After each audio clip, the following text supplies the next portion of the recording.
katika kitabu cha Matendo ya Mitume hapo 10 mstari wa kwanza mpaka wa 4. Na najua kwamba unajua vile ambavyo hicho kifungu kinasema. Hata kuna wimbo ambao watu naiba kuhusu hiyo kifungu. Na wakati nilikuwa naomba nikasikia Mungu ananinenea katika hicho kifungu. Na najua kwamba ataweza kutunenea hata sisi siku ya leo. Na ujumbe ambao nataka kuongea siku ya leo, it is sacrifices that touch God and causes him to remember us. Sadaka zinapomgusa Mungu na kumfanya kutukumbuke.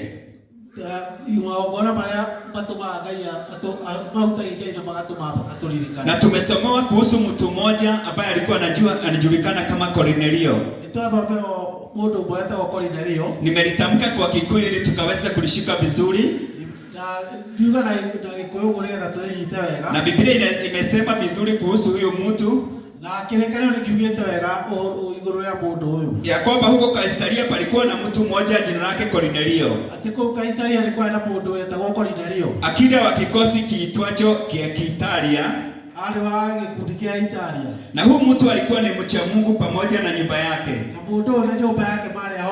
Na alikuwa akitoa sadaka zake kwa nyingi kwa watu. Na akimwomba Mungu daima. Aliona waziwazi katika maono yapata saa 9 ya mchana. Malaika wa Mungu akaingia kwake akamwambia, Kornelio. Akamkazia macho akamwangalia na hofu. Ni nini Bwana? Akamwambia, sala zako na sadaka zako zimepanda kuwa ukumbusho mbele za Mungu.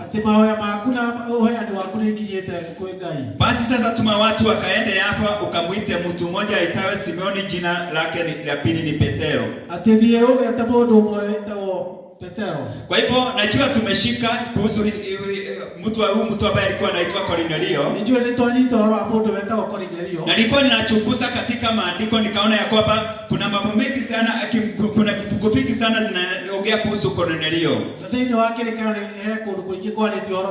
Kama vile ambavyo katika maandiko utapata kuna sehemu kubwa imeongea kuhusu mtu ambaye alikuwa anaitwa Tabitha ama Dorcas. Na nilikuwa nafuatilia na nikaona ya kwamba wengi ambao ni wasomi wa Biblia wanasema ya kwamba kile kilichofanya Kornelio akaweza kuandikwa katika vifungu vingi, kwa maana ilikuwa ni jambo la Mungu alikuwa anataka tukutilia maanani sana hii jambo ambalo lilifanywa na Kornelio. Na tumesoma tukasikia vile ambavyo alikuwa. Biblia inasema ya kwamba alikuwa ni akida na alikuwa anaongoza kikosi za Kiitalia. Na Biblia inasema alikuwa ni mcha Mungu. Na alikuwa anatoa sadaka zake kwa watu. Na alikuwa anamuomba Mungu sana. Na nikasema siku ya leo ningetaka tukaweze kuongea kuhusu sadaka zinazomgusa Mungu na kufanya kutukumbuke. Kwa hivyo inamaanisha kwamba kuna sadaka ambazo ninaweza toa mbele za Mungu, pengine zikose kufanya Mungu atukumbuke kulingana na vile ambavyo pengine ninazitoa. Kwa mfano nikiongea kuhusu kama vitu kama matoleo, tunamjua mtu kama Kain na Abel. Vile ambavyo waliweza kutoa dhabihu mbele za Mungu ama sadaka mbele za Mungu, wote walienda mbele za Mungu kutoa sadaka. Kaini akaenda akatoa yake mbele za Mungu, na Abeli akaenda akatoa zake mbele za Mungu. Lakini tunapojua na tunapofuata maandiko, unaona hao watu walitembelewa tofauti. kulingana na vile ambavyo waliweza kutoa sadaka zao. Lakini siku ya leo ningetaka nikuambia kwamba hakuna wakati ambao Mungu atasahau wakati tunamtolea dhabihu ambayo inamguza. Kwa hivyo ndio bilangu siku ya leo, na mimi ya Mungu akanisaidia na akusaidie. Wakati wowote ambao ninatoa sadaka, sadaka yangu iwe inamgusa Mungu. Na nitaongelea sadaka kwa sehemu tofauti. Ninaposema sadaka unaweza kuona kama ni lazima ikiwe ni matoleo. Lakini kuna sadaka tofauti ambazo huwa tunatoa mbele za Mungu na zinamguza. Na nataka nikuambia kwamba unapotoa sadaka mbele za Mungu na zikaweze kumguza, Mungu hawezi sahau. Unaweza saidia binadamu ama unifanyie jambo fulani na niniweze kusahau, lakini Mungu hawezi sahau. Hapa tunasoma kuhusu huyu mtu ambaye alikuwa anaitwa Kornelio. Biblia inasema ya kwamba alikuwa na mcha Mungu sana. Alikuwa anatoa sadaka zake sana. Alikuwa anaomba sana. Lakini maandiko inasema ya kwamba ilifika wakati Mungu akatuma malaika. Akafika kwa Kornelio na akamuita Kornelio. Akamwambia sadaka zile ambazo umekuwa ukitoa na maombi ile ambayo umekuwa ukiomba yamefika kama manukato kwa Mungu. Nilikuwa nafikiria haya nikiwa nimekaa chini wakati nilikuwa nasoma haya maandiko. Nilikuwa naona Mungu akiwa mbinguni kama vile ambavyo saa hii yako mbinguni. Wewe utoe sadaka na mimi nitoe sadaka. Mungu akiwa anaendelea na business za mbinguni, apate manukato. Asikie katika dunia kuna mtu ametoa sadaka. Kuna mtu ametoa sadaka ya kujitolea pengine ya mali yake. Kuna mtu ametoa sadaka ya maombi. Kuna mtu ametoa sadaka ya kujipeana mbele za Mungu. Na anasikia harufu akiwa mbinguni. Nilikuwa naambia Mungu anisaidie, ili wakati wowote ninapoa sadaka mbele za Mungu nisiwahi ili watu wakaweze kuniona. Naweza fika wakati nitoe, kwa maana my bishop ako pale ili asiniambia hukufanya hivi, na pengine Mungu akose kuniona. Nilikuwa naambia Mungu na ningeomba hata wewe akusaidie siku ya leo.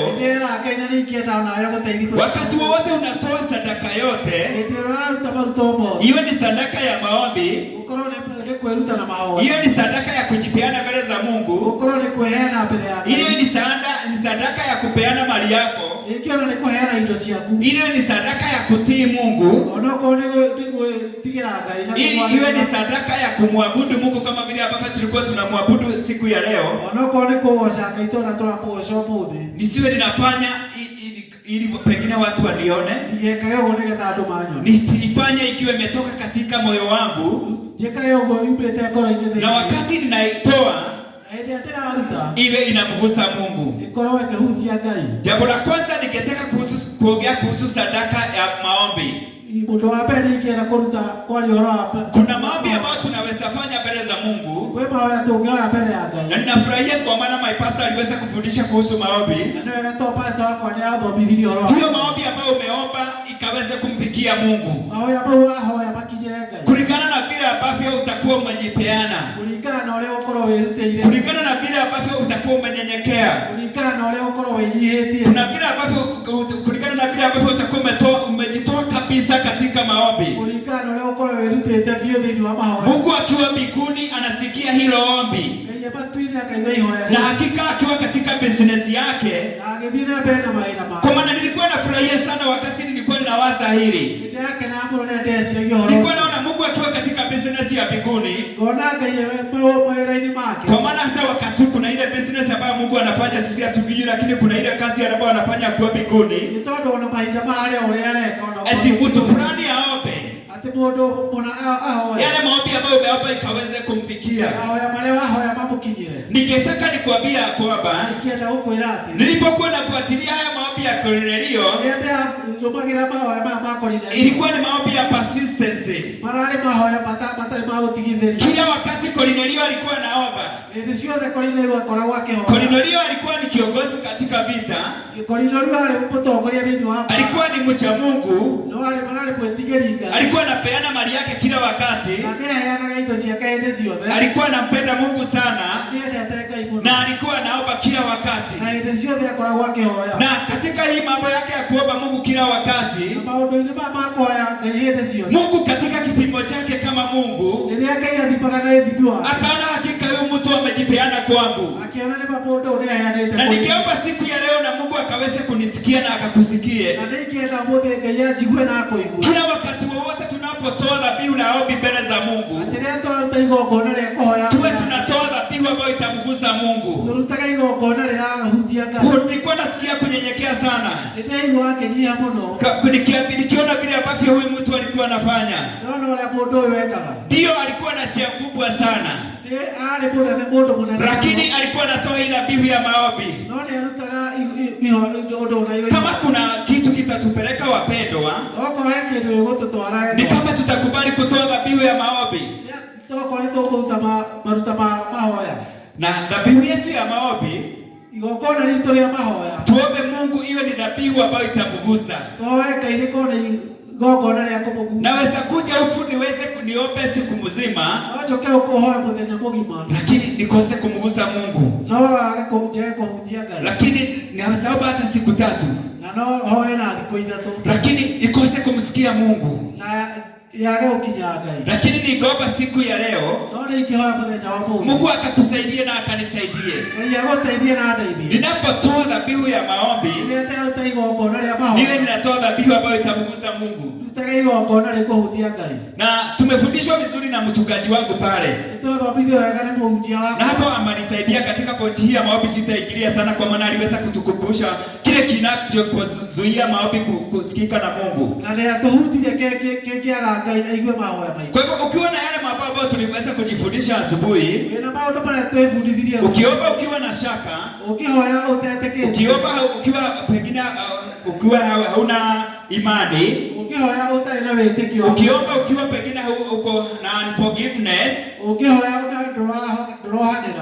hiyo ombi haiwezi mgusa Mungu. Na jambo hilo lingine, ukiomba bila utakatifu, unajua kuomba ni kuongea na Mungu. Na kama unataka kufanyiwa jambo fulani na mtu, lazima ukuwe na uhusiano mzuri na yeye. Saizi hata tukiwa kuna jambo fulani tunataka tukafanyiwe na mtu fulani yako pahali fulani, na tunataka kutuma ndugu fulani yuko mahali hapa, ama mama fulani, lazima tuangalie yule ambaye wanasikizana na yeye. Kama uko na ushirikiano mzuri na Mungu, hakika Mungu tunapoenda mbele za Mungu atakusikia. Na kile ambacho kinaweza fanya tusiwe na ushirikiano mzuri na Mungu, ile jambo ya kudhibiti dhambi. Kwa tuko na pengine uko na dhambi ambayo unatenda, na wakati nilikuwa na maoma hii ya dhambi, nilikuwa naona ukiwa na dhambi ya siri. Unajua kuna dhambi ambayo ni ya siri. Saizi tumekuja hapa, unaona ya kwamba tuko watakatifu sana. Wakati nimesimama mbele zenu naweza niko mtakatifu sana. Lakini kunaweza kuwa kuna mambo fulani ambayo pengine iko ndani. Mimi naijua, Mungu anaijua na shetani anaijua. Hata sasa hivi wakati ninafikiri, hata sasa hivi venye unafikiria Mungu anajua. Hayo mambo inaweza zuia hiyo ombi lisifike mbinguni kama manukato. Nikiomba Mungu akakusaidie, ukaweze kuomba Mungu akakuondolee chochote ambacho kinaweza fanya kama ni sacrifice ya obi unafanya. Nikaweze kumfikia Mungu. Na nilipokuwa nikaona ya kwamba Kornelio akaomba. Na ombi lake likamfikia Mungu. Kwa hivyo nikiomba ikaweze kuwa mtu wa maombi. Jambo lingine ambalo nilikuwa naona katika Kornelio, ambalo linaweza tusaidia tukaweze kutoa dhabihu ambayo itamfikia Mungu na iguse Mungu atukumbuke. Nini ninasema ni sacrifice of surrender. Inamaanisha ya kwamba maandiko inasema ya kwamba he was a devout man. Na ukichunguza katika maandiko utaona vile ambavyo Kornelio alikuwa amejipeana. Ndio bilangu siku ya leo ukaweze kujipeana kwa Mungu. Wacha usiingie kwa Mungu ukiwa nusu. Unajua wengine kama vile ambavyo mkalimani wangu amesema, kwa hiyo tunaingia na mguu mmoja na mguu mwingine. Tunaweka allowance ya mambo fulani. Unasema ya kwamba hii nitakuwa ninafanya nikiwa nimejificha. Hii nitafanya wakati niko na bali na watu. Lakini ninapokuja kwa watu hataona kama ninafanya haya. Lakini kwa Kornelio nilikuwa nachunguza na nikaona alikuwa ni mtu ambaye alikuwa amejipeana. Unaposoma katika Warumi 12 mstari wa kwanza, na tutaweza kusomewa hapo, tutaona kwa maana nimesema sitaongea sana. Warumi 12:1,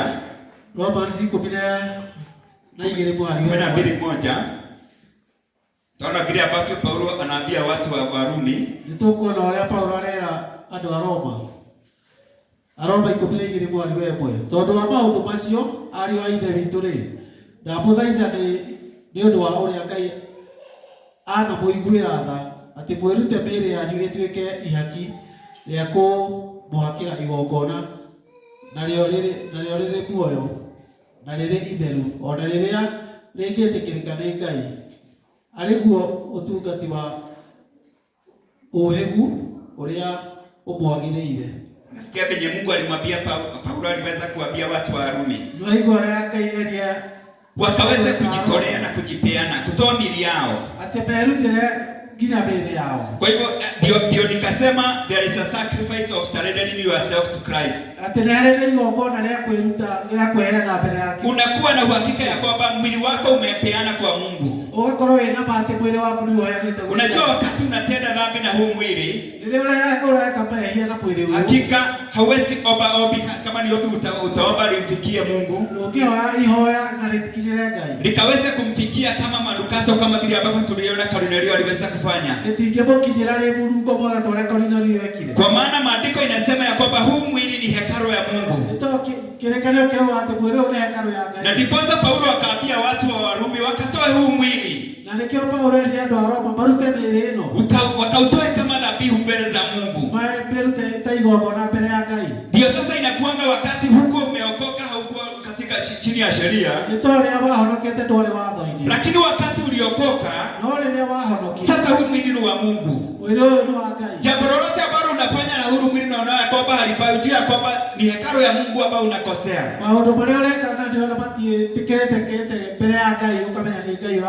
Kwa hivyo nilikuwa naambia Mungu akanisaidie nikaweze kujipeana kabisa. Na ningeomba hata wewe ukaweze kujipeana. Ningetaka tukaweze kusomewa Wakorintho wa kwanza 6:13.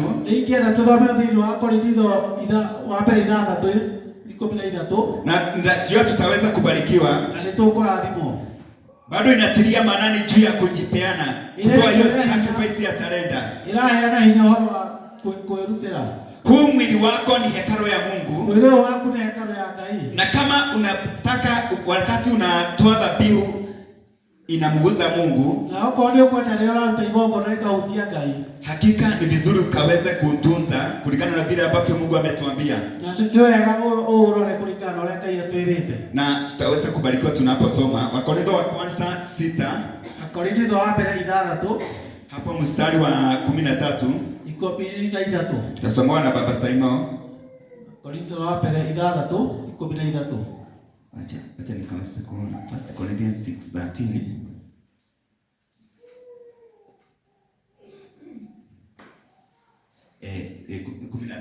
Acha tukasomewe 1 Corinthians 6:13. Irio nĩ cianda, ona nda nayo nĩ ya irio. No Ngai nĩ kũnina agacinina cio cierĩ. Ĩndĩ mwĩrĩ-rĩ, ti wa gũtuo wa ũmaraya, tiga ũtuĩke wa Mwathani, nake Mwathani athage mwĩrĩ ũcio. Sisi tumesikia hapo penye maandiko imesema. Nitaigwa ile maandiko mauga. Najua kwamba ni ngumu sana nikisema hivi. Lakini maandiko inasema ya kwamba huu mwili ni wa Mungu. Kwa hivyo inamaanisha tukaweze kutunza huu mwili. Jambo lolote ambalo unalifanya na huu mwili, unafanya jambo la kumtukuza Mungu. Na ndiposa Paulo akaendelea na kusema na akasema neno ambalo ulitamka unaona kama ni neno kubwa. Wakati anasema hivi, ete mwiriri tuwa gutuo wa umaraya tiga utuike wa Mwathani. Huu mwili ni wa Mungu, nake Mwathani athage mwili ucio. Ningetaka ukasome mstari wa 19.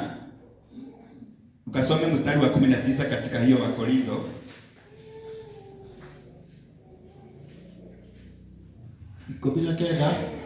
Kana hihi mũtikumenya atĩ mĩĩrĩ yanyu nĩ hekarũ ya Roho Mũtheru ũrĩa ũikaraga thĩinĩ wanyu, ũrĩa mwaheirwo nĩ Ngai. Inyuĩ-rĩ, mwene inyuĩ ti inyuĩ.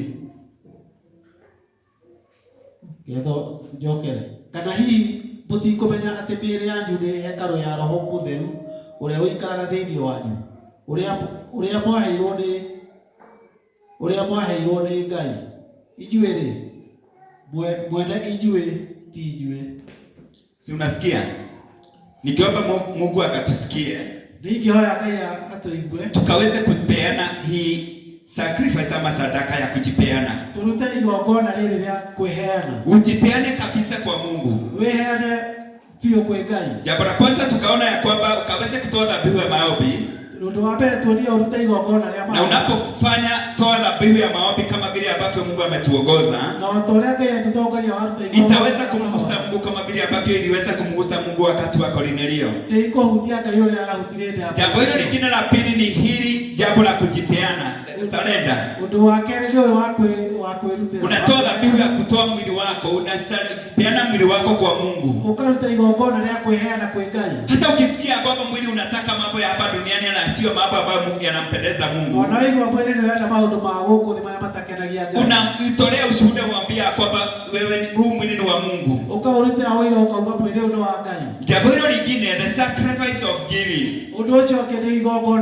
Utakapoenda nyumbani utasoma Matendo, utasoma katika Proverbs 19:17. Biblia inasema Kornelio aliweza kutoa mali yake kwa Mungu. Akaweza kutoa mali yake kwa watu, na Mungu akiwa mbinguni, hiyo ikaweza kumguza Mungu.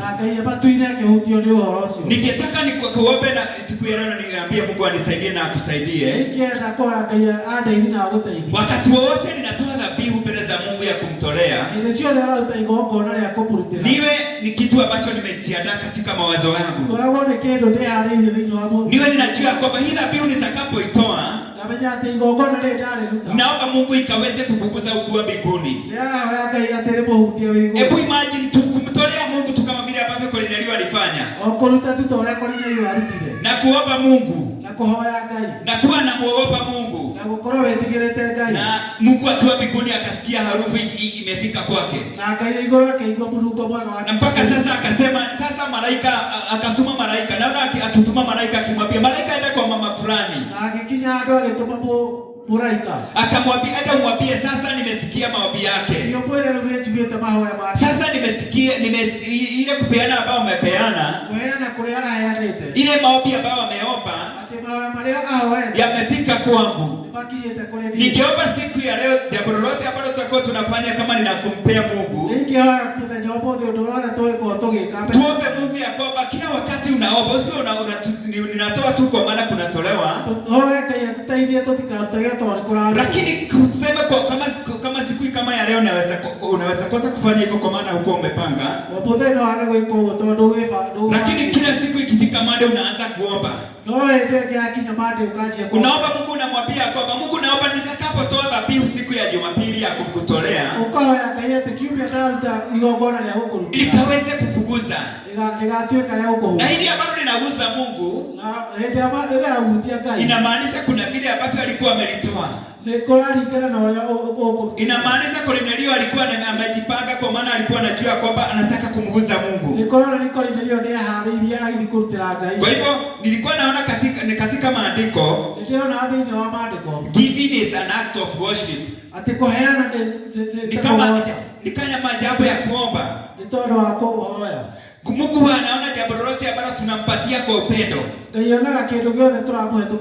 Ndio Kornelio akatoa mali yake. Mungu akayaona akiwa mbinguni. Jambo lingine ambalo tunaweza fanya with the sacrifice of obedience.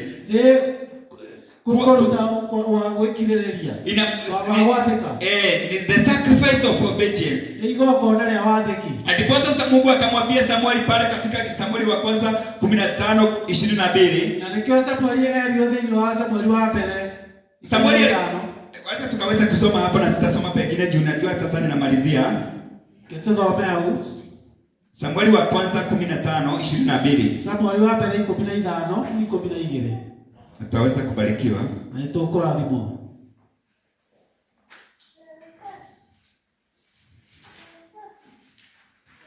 Mstari wa 22 maandiko inasema, huwa napenda sana nikiguza maandiko kwa maana ninayasoma tukaweza kuyasoma. Nijua yakata toa dhoma.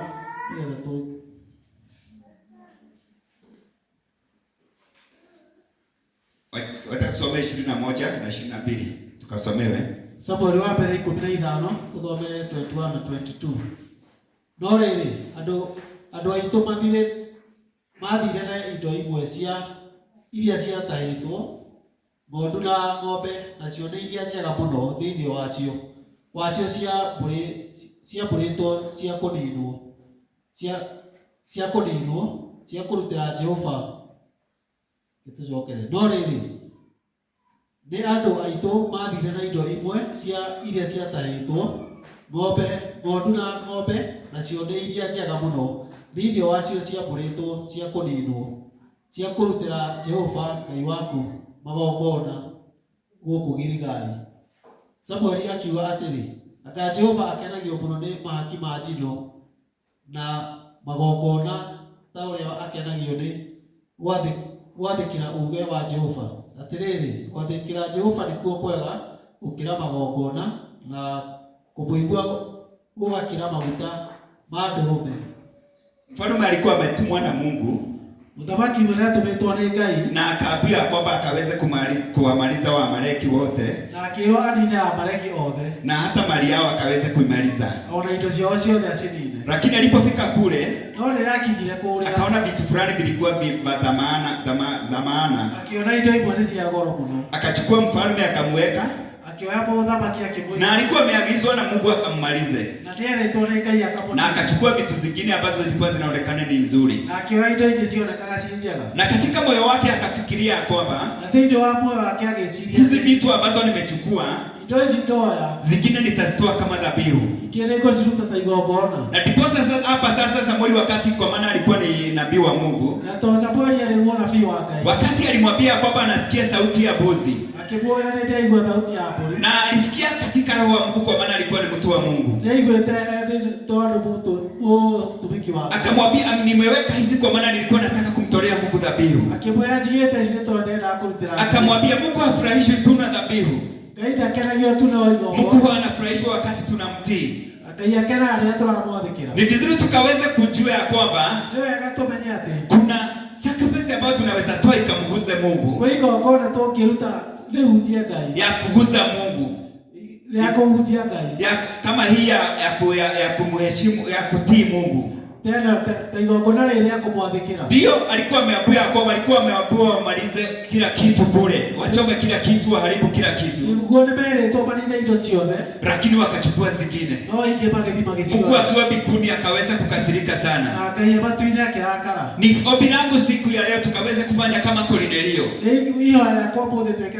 Nilipokuwa naangalia mambo ya Kornelio, nilikuwa naona ya kwamba ikimaanisha alikuwa ni devout, alikuwa ni mtu ambaye alikuwa anatii sana.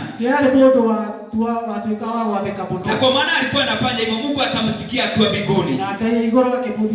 Ningeomba Mungu akatusaidie siku ya leo, tukaweze kuwa ni watu ambao watakuwa na muogopa Mungu, watu ambao wanamheshimu, wanamtii Mungu, naye Mungu akiwa mbinguni ataweza kutubariki. Mtu kama Abrahamu akaweza kumtii Mungu. Imagine akiambiwa akatoe mtoto wake, na ndiye alikuwa mtoto wa kipekee, lakini kwa maana alijua ni Mungu amemwambia, akajua lazima nitafanya. Na nilikuwa ninajiuliza kwa upande wa Abraham, kwa nini Abraham hakumwambia bibi yake anaenda kumtoa Isaka? Nilikuwa naona hapa ufunuo fulani. Jambo la kutii Mungu, ukijua ni Mungu unatii, na ukijua ni Mungu amekunenea, hata kama ni yule yako karibu na wewe, unaweza kosa kumwambia saa hiyo, tafadhali mwambie baadaye, maone manufaa hiyo kutii baadaye. Kwa maana Ibrahim alijua Mungu ameniambia. Angemwambia Sarai angekubali kweli? Akijua kuchukua mtoto angekubali. Na Ibrahimu amkosee Mungu, akajua hapa sitaambia Sarai, lakini nitachukua Isaka nimpeleke. Lakini kwa maana nataka kumtii Mungu. Na alipoenda pale, Mungu akaweza kuingilia, hakuweza kumuoa Isaka, kwa maana Mungu kuna kitu ambacho alipima na akaona ya kwamba amemtii. Jambo lingine tukimalizia sasa ya mwisho, the sacrifice of worship and praise.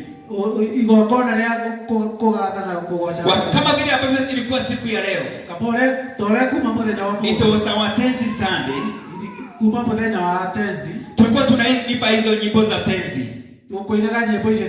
na tukawa strict sana, tukawaambia wale ambao wanaongoza praise and worship, siku ya leo tusiibe zile ambazo huwa tunaimba, kwa maana huwa tunasifu mpaka tunasifu kabisa na hizo nyimbo ambazo ni za kumsifu Mungu. Lakini hiyo tulifuata vile ambavyo tuliweza kuongozwa na viongozi wetu, kwa maana tunataka kutii, ili tunapotoa hii dhabihu ya kumshukuru Mungu, worship Mungu, Mungu akaweza kutusikia. Tunajua maandiko kama vile ambavyo yanatukumbusha watu kama Jehoshafati penye waliambiwa na Mungu. Wakati walianza vile ambavyo waliandaliwa, vile ambavyo wataweza kufanya, na wakati walianza kusifu, tunajua Mungu alishuka na adui wakachanganyikiwa, akauana wao wenyewe. Nikitaka utakapoenda nyumbani utasoma Waebrania 13:15. Inatilia maanani sana hapo katika hiyo sacrifice ya kumshukuru Mungu kwa njia ya kusifu. Kwa hivyo Mungu akawabariki sana. Na wakati wowote tunatoa dhabihu mbele za Mungu, wakati wowote tunapotoa sadaka mbele za Mungu, iwe ni sadaka ya maombi, let's pray a prayer that will touch God. Kunapopiga magoti kuomba, unaomba ambalo litamguza Mungu akiwa mbinguni. Na kama vile ambavyo aliweza kumkumbuka kumkumbuka Kornelio. Wakati unatoa sacrifice ya kujipeana, jipeane kabisa bila kuacha chochote. Huu mwili, maandiko imesema huu mwili ni wa Mungu. Alituumba ili tuwe tunamtukuza. Tusifuate tamaa za huku duniani. Wewe utoe kabisa, utumikie Mungu. Bila kubakisha chochote, umtumikie Mungu. Wakati unatoa dhabihu ya kumtolea mali yako, toa dhabihu ambayo itamgusa Mungu. Kwa hivyo Mungu akawabariki sana na akazidi kuwa pamoja nani.